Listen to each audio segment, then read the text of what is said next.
Adishakti films.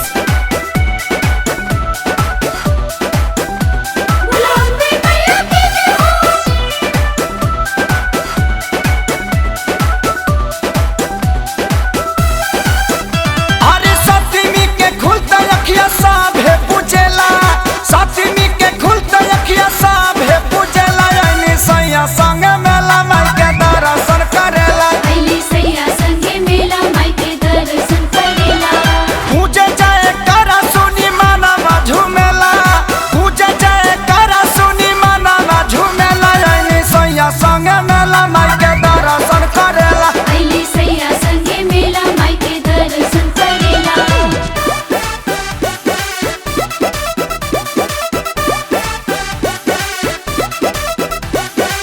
मेला घुमा दी सैया हमरा के, दर्शन करा दी माई के हमरा के।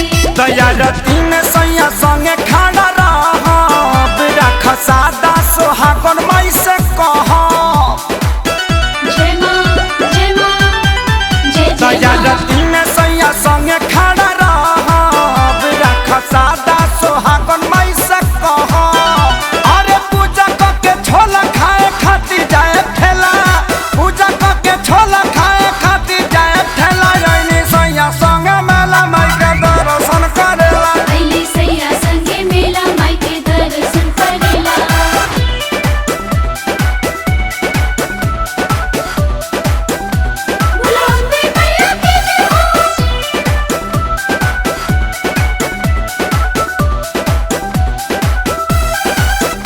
एड़ी भरेला ननदो के अलता, टिकुलिया सासू के पसंद कह।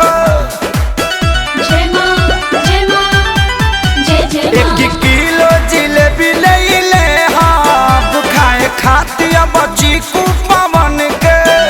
अरे शंकर खेसारी आप मुहावा तकेला, शंकर खेसारी पंकज मुहावा तकेला। सैया संगे मेला माई के दर्शन करेला सैया संगे मेला माई के दर्शन करेला।